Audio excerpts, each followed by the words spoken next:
The Manifested Dream Woman, posted by Reddit user, Sarax11. When I was around 20, a few years ago, I kept having dreams about a woman with long black hair named Aura. They were different dreams, but for some reason, her distinct face and name always ended up in them. It got to the point where I would wake up frustrated and confused, trying to Google her name or find out how I was connected to her.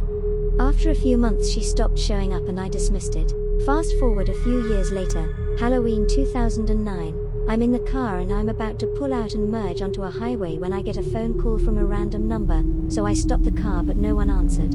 There was a person behind me who grew impatient, honked at me, and then swerved in front of me instead of waiting for me to move. Second they get on the highway, some car loses control of their wheel and crashes into the car that swerved in front of me. I called the cops and waited for them to come.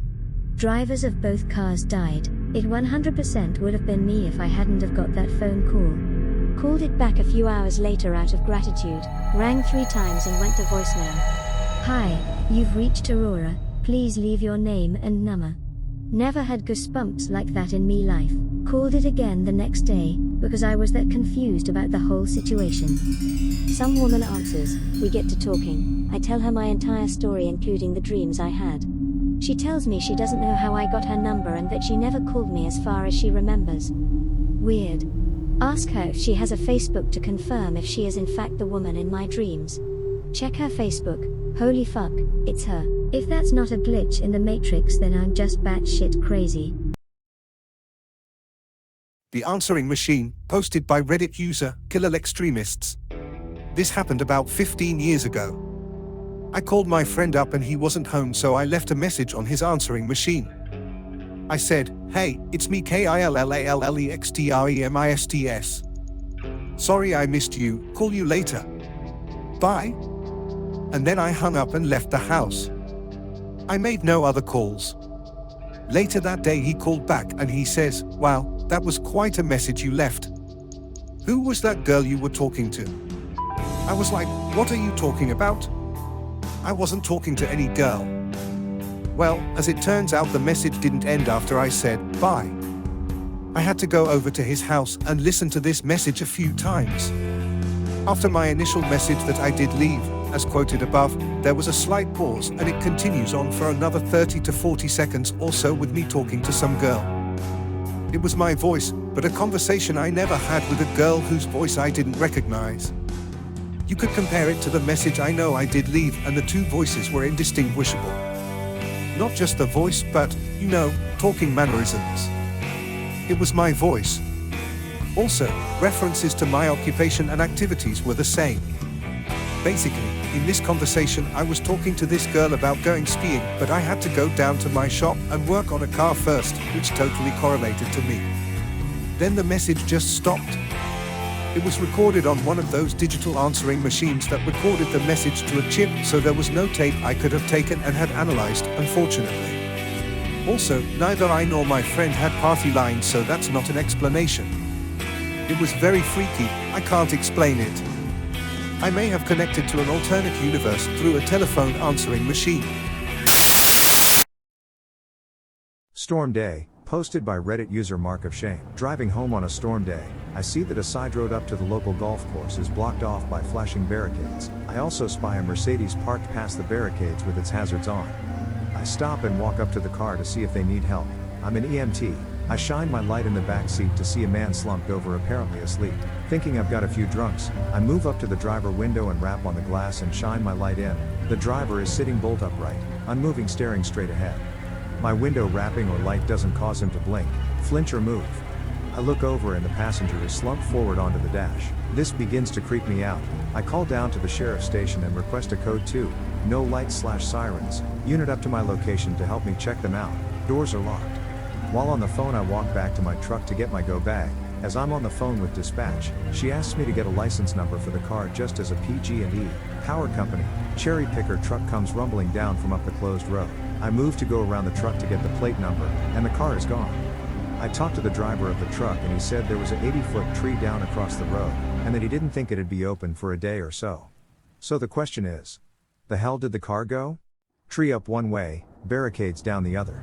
It's kept me a bit unsettled when stopping at accidents/hazards since then. The Doppelganger by Reddit user, Classy832. This happened to me in 3rd grade, and it scared me so much I started crying and had to go to the office to talk to the principal about it.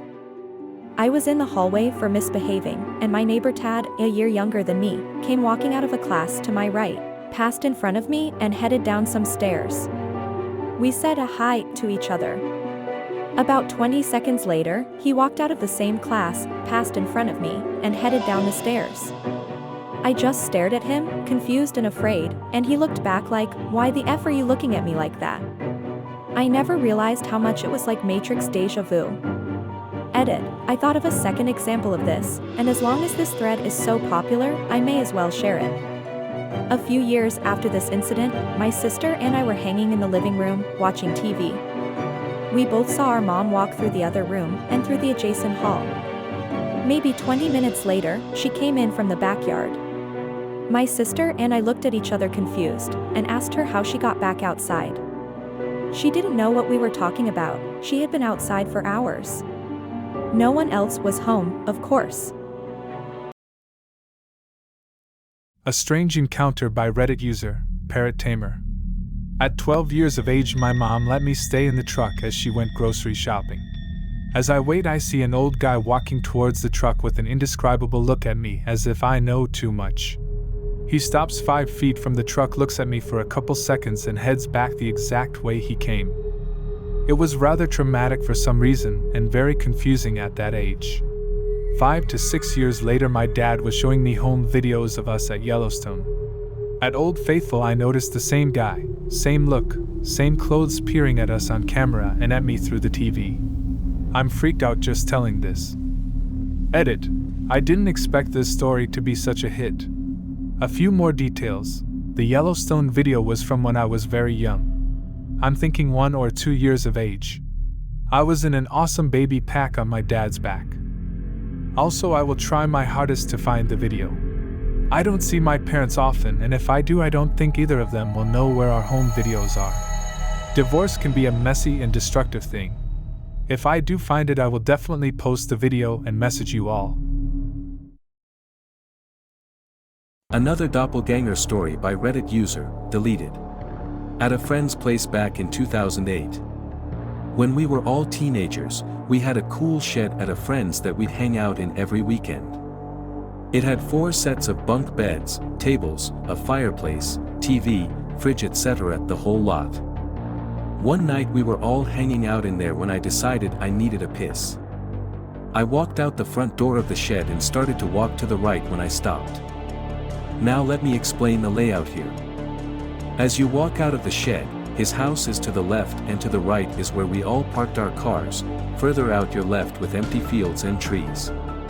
It was dark by now, the lights from the house illuminating the space between the house and our cars, but trailing off just past them. As I took a step to the right, intending to go behind the cars to relieve myself, I saw my friend's older brother standing there. I watched him for a good 5 to 10 seconds as he stood there, facing into the darkness. He then proceeded to walk behind a couple trees and a car before he disappeared. Confused, I walked back into the shed and asked my friend what his brother was doing by the cars. The conversation went as follows. Me, "Hey man, what's your brother doing by the cars?" Him, "What do you mean?" Me, "He just walked off behind the cars." Brother, "I'm right here." I looked over and there his brother was, sitting down on one of the chairs with a drink. He was wearing the exact same clothes as I saw him in, and the only way to get into the shed was through the door that I was standing in the way of. To this day, I've no idea how it all happened. I'm guessing I was just seeing things, but the fact that I watched him walk around for a good 10 seconds has always puzzled me. I've never had anything else like that happen.